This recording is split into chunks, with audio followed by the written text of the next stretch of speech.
Agustina, Hugo, hay una conclusión que es muy interesante. Bueno, primero, es una conducta ya, ¿eh? Parece que es una conducta. La oposición, el Frente de Todos suele crecer menos porque su núcleo duro va a votar masivamente. Y la oposición, en este caso refleja por Juntos o Juntos por el Cambio, suele crecer más.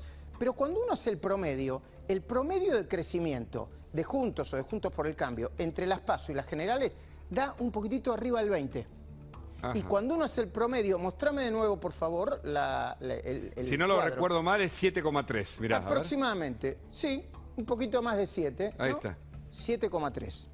Esos antecedentes, dice Lucas Romero, que van a ser muy difícil que el Frente de Todos, aún con toda la platita que están poniendo y todos los que están movilizando, pueda llegar a dar vuelta a la elección, claro, o si quiere empatarla. Claro, interesante la proyección, interesante el análisis, ¿no? No es habitual y es comparativo y puede ser un indicio o una evidencia de lo que puede pasar. Está con nosotros, Luis, ya... Javier Milei. Ahora lo saludamos, pero esperamos, cachito, que quería meter otra vez en la política. Por favor. Si hay alguien que no había hablado todavía contra el Frente de Todos, claramente, que uno lo decía, bueno, evidentemente no vota con el Frente de Todos, no es un hombre el Frente de Todos, es el gobernador de la provincia de Córdoba, José Schiaretti.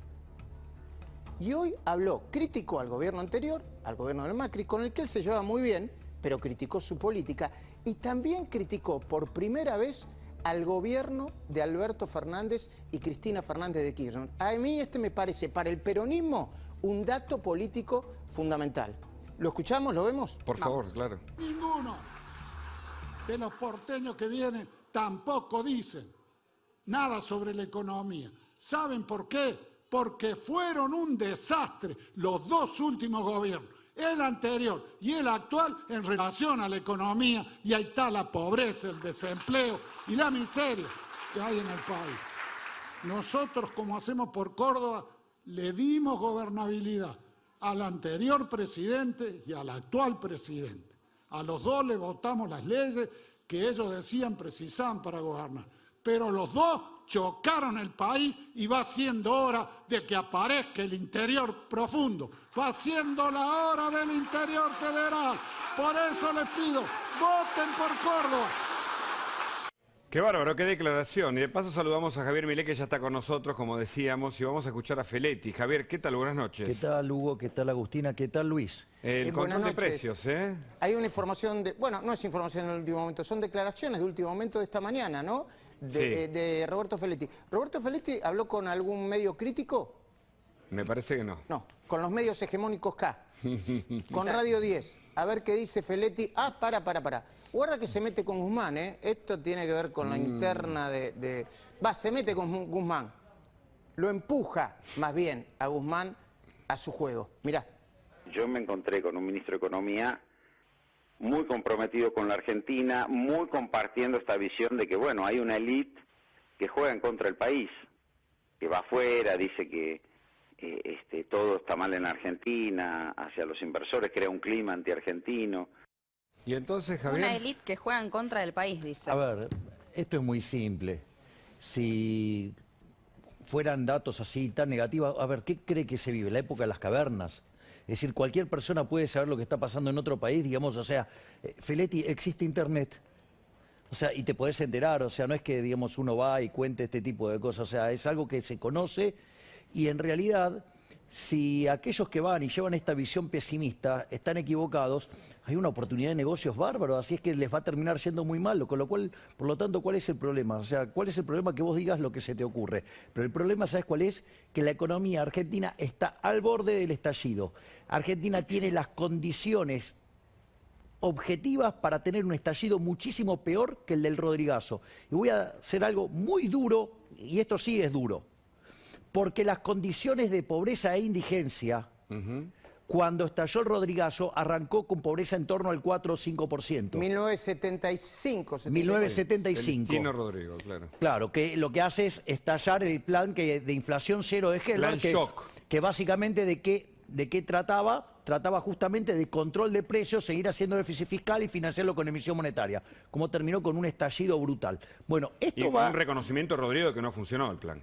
No, bueno, pasa. exacto. Digo, es que en algún momento vas a tener que, digamos, liberar la olla de presión. O sea, hoy pasa lo mismo, porque ¿qué es lo que a vos te sucede? Vos tenés el déficit fiscal, lo financiás con emisión monetaria, alimentás el exceso de pesos, con eso vas y ¿qué querés? Comprar dólares. ¿Y cómo responde el gobierno? El gobierno responde metiendo controles, pero cuando vos metés controles, ¿eso qué es lo que hace? Incrementa el exceso de demanda de divisas, eso te sube la tasa de interés, te penaliza la actividad económica, te penaliza el empleo, te penaliza el salario real, te aumenta los pobres y los indigentes. Entonces, la olla de presión o te estalla porque ya no te aguanta más las condiciones financieras o porque no te aguanta más la condición social.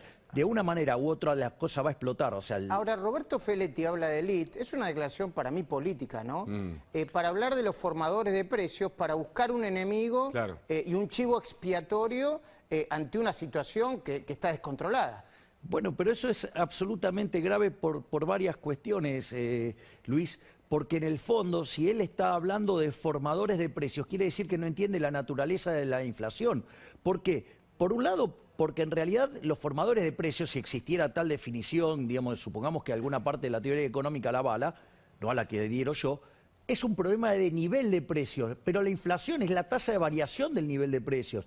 Y por otra parte, no entiende la naturaleza monetaria de la inflación. Es decir, acá lo que está pasando no es que suben los precios, en realidad es que pierde poder adquisitivo el peso. A ver, para que tengamos un orden de magnitudes, en lo que van a ser los últimos 4 meses del año, viene emitiendo a un ritmo de 250.000 millones de pesos el Banco Central. ¿Cuánto? Y 250.000 millones de pesos. Y esperen para escuchar el dato de diciembre. 450.000 millones de pesos. Es decir, que en los últimos 4 meses del año, el Banco Central va a estar inyectando 1.2 billones de pesos adentro de la economía. Es un disparate. El Banco Central, de ir ganando 1.000 millones de dólares por mes en la primera parte del año, hoy está perdiendo 1.500 millones de dólares. Pierde 1.000 en el mercado oficial y 500 en el contado con liqui. Quiere decir que la reversión mensual son 2.500 millones de dólares. Multiplica por 12, quiere decir que hoy la salida de capitales equivalente es a 30.000 millones de dólares.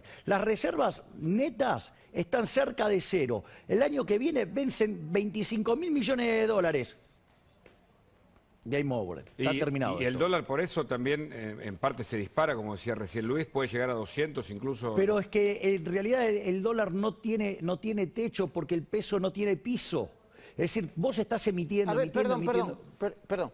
El dólar no tiene techo. El dólar no tiene porque techo. El peso no tiene piso. No tiene piso, exacto. ¿Me lo explicás? Claro, a ver, porque acá hay varios problemas. No es que solamente lo que estás emitiendo ahora, que acabo de escribir un número que es verdaderamente estremecedor.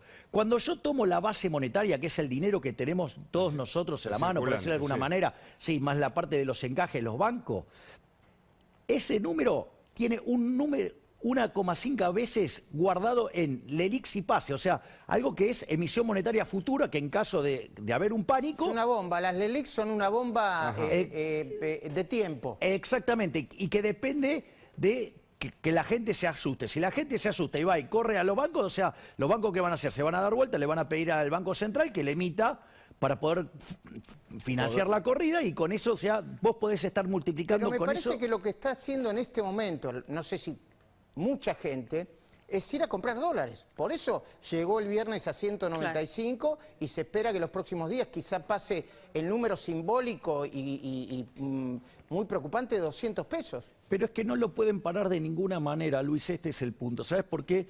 Porque de vuelta tenés una base monetaria y media escondida en LELIX y PASE.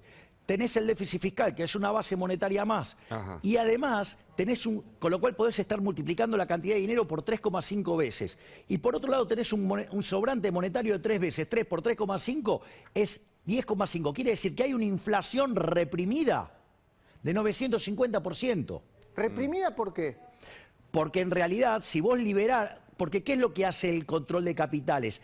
Te obliga por la fuerza a demandar pesos que vos no querés. Y de esa manera te cobra más impuesto inflacionario y de esa manera te degradan tus tenencias monetarias y con eso te van quitando poder de fuego y por eso, digamos, también, vamos a poner un número. ¿Sabés cuánto gana el decil más bajo, el decil más alto en la Argentina en dólares? El decil más alto, en promedio. 180.000 pesos sería 500 dólares. ¿Cuántos pesos? Bueno, 500 dólares.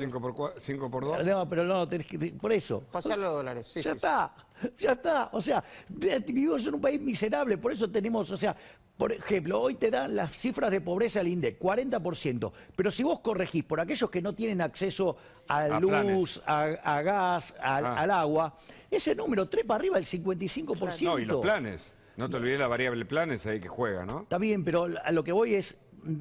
Pero vos decís que está reprimida, Javier, ¿por qué? Y a no ver, hay aumento de tarifas y porque hay cepo a la comercialización. Claro, exacto, vos tenés un cepo, o sea, vos hoy tenés una brecha cambiaria del 100%, eso te está marcando, Luis, que esto claramente, vos tenés una... La gente no quiere los pesos Claro. y el déficit fiscal hace que vos tires más pesos a la calle y además, si el Banco Central quisiera esterilizar esos pesos, ¿cuál es el problema? Que no tiene reservas, salvo que le robe los encajes a los depositantes en dólares. Ahora, Y el control, perdón, disculpe. Sí, no, digo que hablas del poco valor del peso, pero se congelan también los precios. Digo, ¿va a funcionar eso Jamás. justamente teniendo en cuenta lo que valen los pesos hoy? Jamás. A ver, hay un libro que se llama 4000 años de controles de precios y salarios y el subtítulo es ¿Cómo no combatir la inflación? O sea, desde el 2800 a.C., en la quinta dinastía de los sumerios, existe evidencia de que nunca funcionaron. Si hay un lugar en donde nunca funcionaron es Argentina, en la segunda mitad del siglo XX para acá. El único periodo donde no hubo controles de precios fue cuando no hubo inflación, fue la convertibilidad. Después hubo siempre y siempre fracasaron. ¿Qué le decís a los que sostienen que es cierto que no funciona durante largos periodos, pero durante cortos periodos para ordenar un poco la distorsión de precios puede funcionar? Bueno, ahí también soy crítico, porque para saber cuál es la distorsión de precios, vos tendrías que conocer el vector de precios de equilibrio y la realidad es, como dice Hayek, digamos, en el uso del conocimiento en la sociedad, vos no tenés forma de poder hacer ese cálculo, no hay ser humano que lo pueda hacer. Por eso, digamos, la idea de la fatal arrogancia, porque vos no podés hacer ese cálculo. No voy a repasar todos los argumentos técnicos porque la gente se va así de espantada. para no meternos en lo teórico, Claro. sí. En lo Entonces, práctico, ¿Te querés vengar te querés vengar porque no pudiste hablar con Miriam Bregman y ahora te querés vengar? no, es que ella no quería hablar conmigo. ¿Qué discusión? No, y lo otro que quiero decir es que además es inmoral porque es un avance sobre la propiedad privada. Entonces no se puede justificar de ninguna manera, ni siquiera de corto plazo, porque en el fondo estás violentando el derecho de propiedad. O sea, vos decís que no funciona el control. No Claro. va a funcionar ni siquiera ahora, como dice Perdón, Luis. ¿por qué es un avance sobre la propiedad privada? Porque, a ver, cuando yo, digamos, ¿cuál es la actividad de cualquier ser humano? No solo de los empresarios, uno trata de comprar barato y vender caro. O sea, si nosotros, nos ofrecieran un trabajo a cualquiera de nosotros, 2 trabajos idénticamente iguales y en uno nos pagan más, ¿a cuál vamos? El que nos paga más. Y si vamos al supermercado, 2 productos idénticamente iguales, ¿cuál compramos? El más barato. Uy, malditos especuladores, compran barato, venden caro. O sea, en el fondo, si yo, por ejemplo, ahora digo, no, a mí me parece que Luis gana mucho, entonces le saco un pedazo del sueldo de Luis. Eso es un robo. No des ideas, por favor, por la duda. No, bueno, perdón, digamos, lo hacemos con otro ejemplo. Pero entonces, hay riesgo de... Ahí está, como consecuencia. ¿Puede haber desabastecimiento? Porque Definitivamente. Es la consecuencia natural de todos los programas de controles de precios, es el desabastecimiento. ¿Por eso no ha funcionado en otros momentos? ¿Por el No desabastecimiento? funciona por la tensión que genera el desabastecimiento, pero no funciona porque cuando vos violentás el derecho de propiedad, ¿cuál es el tema? Es que vos violentás el funcionamiento del sistema de precios. Supongamos lo siguiente, yo le voy a vender mis anteojos a Hugo. Dale, sí. Entonces, ahora Hugo me tiene que dar a cambio dinero. Sí, yo te Eso doy el marca dinero. un precio. Sí. Entonces, ese precio, ¿qué es lo que sucede? Se convierte en una señal, los agentes se coordinan en torno a ese precio y si la demanda y de oferta difieren, hay un ajuste de precio. O sea, hay un mecanismo de transmisión de información, coordinación y ajuste. Ahora, el eje central de todo esto es que yo te vendí estos anteojos míos porque son míos, hay una cuestión de derecho de propiedad y que vos me entregaste dinero que era tuyo. Entonces, si vos no tenés derecho de propiedad, el precio que se marca es cualquier cosa y entonces el sistema se descoordina y funciona mal. Entonces, si vos además le estás reventando el derecho de propiedad, ¿qué haces? Y retirás los productos. Entonces, ese urgente que contó recién Luis, es tremendo. O sea, ¿cuál es la solución? ¿Ir a prepiar y cerrar supermercados? Miren, muchachos, a ver si lo voy a hacer a lo Borges. ¿Por qué no lo hacemos al límite? Entonces cerramos todo. ¿Qué pasa?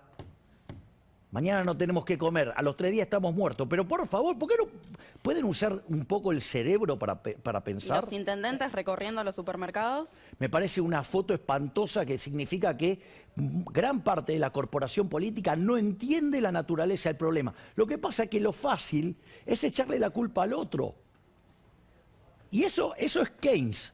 Porque Keynes, ¿qué hizo? Justamente reflotó la teoría subjetiva del valor. Entonces, la culpa es de los trabajadores, la culpa es de los empresarios, siempre la culpa es de otro. La búsqueda del enemigo online en este momento. Ahora, exacto. Yo quisiera compartir con vos para que analicemos juntos, compartir con todos, ¿no? Este cuadro que tiene que ver con la inflación acumulada. Porque cuando uno va un poco para atrás, dice, la Argentina viene en decadencia, pero de 2001, diciembre de 2001, que muchos comparan en este momento con el 2001, hasta 2021. ¿La tenés cerquita? ¿La entendés, Hugo? Descuento que sí. Claro. Es un gráfico de Beto Mendeleev en base a FAPSE, IPC, IPC INDEC, y que arranca en 2001, y fíjate cómo va creciendo la inflación. Dale, en 2001 100%, en 2002 206%, en 2009 402%, en 2013 823%, en 2000 entre el 15 y el 16 1651%, en el del 2018 3239%, y en el 20 6.446%, y ahora este año 9.829%. De 2001. La pregunta, Javier, es, ¿vos en algún momento hablaste de altísima inflación o de hiperinflación? ¿Se puede estar en camino a la hiperinflación? Dicen que cerca de la CUNSA, por ejemplo, un funcionario muy respetado dentro de Juntos por el Cambio, y fuera de Juntos por el Cambio también, él ya está proyectando para 2022 una inflación del 70%. A ver, Luis, vamos por partes. Si vos tomás las normas contables, ¿cómo definen las normas contables internacionalmente? 100% de inflación en 2 años es hiperinflación. Las normas contables internacionales. Eso significa una inflación anual del 41%. O sea que nosotros ya estaríamos en hiperinflación. En las definiciones de los estándares contables, sí. Ahora, una hiperinflación moderna es, para mí, digamos, o sea, una inflación que está arriba del 200%. Y cuando nosotros estamos hablando de la inflación que está reprimida, es 950%. Es decir, entonces, el día que o no lo podés aguantar más porque te quedaste sin dólares y no le podés sacar dólares a nadie, o alternativamente no lo podés resistir socialmente por las consecuencias económicas que traen los controles sobre el mal funcionamiento del sistema, cuando vos tengas que liberar el mercado de cambios, cuando la demanda de dinero se te caiga, digamos, ahí tenés la hiper. Bueno, y frente a la política económica, porque lo que yo veo, obviamente no soy un especialista en economía, que el jefe de gabinete, mandado por el presidente, y el ministro de Hacienda, Martín Guzmán, fueron a Estados Unidos a decirle, nosotros tenemos disposición para acordar con el Fondo Monetario. Mientras que acá se le petardeaban la conversación y el acuerdo de una manera, yo diría, un tanto irresponsable. ¿Vos estás viendo eso o para vos es todo lo mismo? A ver, a mí me parece lamentable eso. ¿Lamentable qué? El accionar del gobierno con lo que ha definido en términos del manejo de la deuda. O sea, porque es muy interesante, porque dice nosotros, o sea, digamos, vamos a decirle que no al fondo, va a defaultear el fondo en favor de los más jóvenes. Eso es una atrocidad, porque en realidad si vos defaulteás, ¿qué es lo que pasa? Los precios de la deuda caen.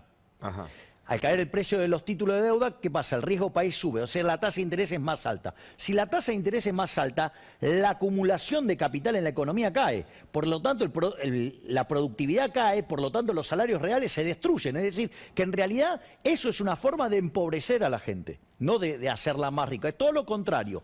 Y además, el punto es, ojo, porque Argentina para lograr entrar en un sendero de sustentabilidad, Argentina tiene que hacer un ajuste de 7-8 puntos del PBI. O sea, y el problema es que no lo quiere hacer. No quiere. Desde el punto de vista político es imposible, porque hoy hay por lo menos 2 facciones en el gobierno. Una no quiere pagar la deuda, o quiere pagarla con o que se la pateen no a 10 años, a 20 años.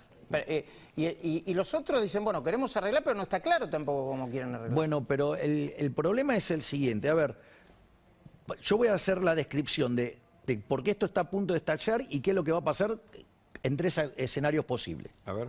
A ver, la primera es, o sea, tengo un desequilibrio fiscal propio de las grandes crisis de la historia argentina. Sí. Tengo un desequilibrio monetario de casi 11 veces a 1.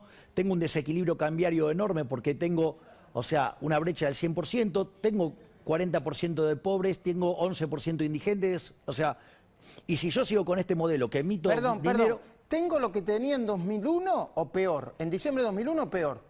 No, en diciembre de 2001 tenías menos, pero después te pega el salto en el 2002, cuando tenés la devaluación.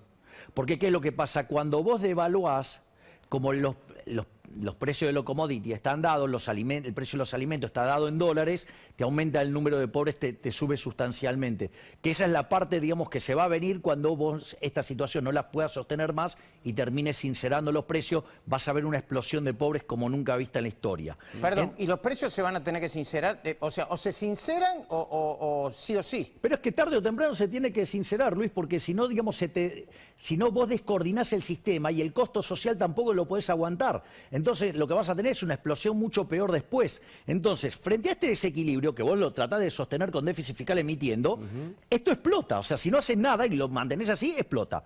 Si vos querés hacer lo que quiere hacer el ala dura del gobierno, es como llamar a un ejército de lanzallamas y decir, vení, Nerón, ponete a cargo de esto. ¿Y cómo va a terminar? Y Espera, muchísimo a ver, peor. Esperame un segundito. Esto es lo que... ¿Me pones el video de lo que dice que quiere hacer la cámpora? la cámpora? Pero el larguito, ¿eh? No, sí, la canción que editaron, perdón, eso fue una edición que parecía Festilindo, te digo, la edición era igual a Festilindo. Cuando estaba Flavia Palmiero con los chicos, Sí, lo pusieron ahí a Máximo, y Máximo lo aprobó, no me la cuenten a mí, esto está armado con un nivel de edición espectacular. ¿Lo tenemos? ¿Lo ponemos? Dale.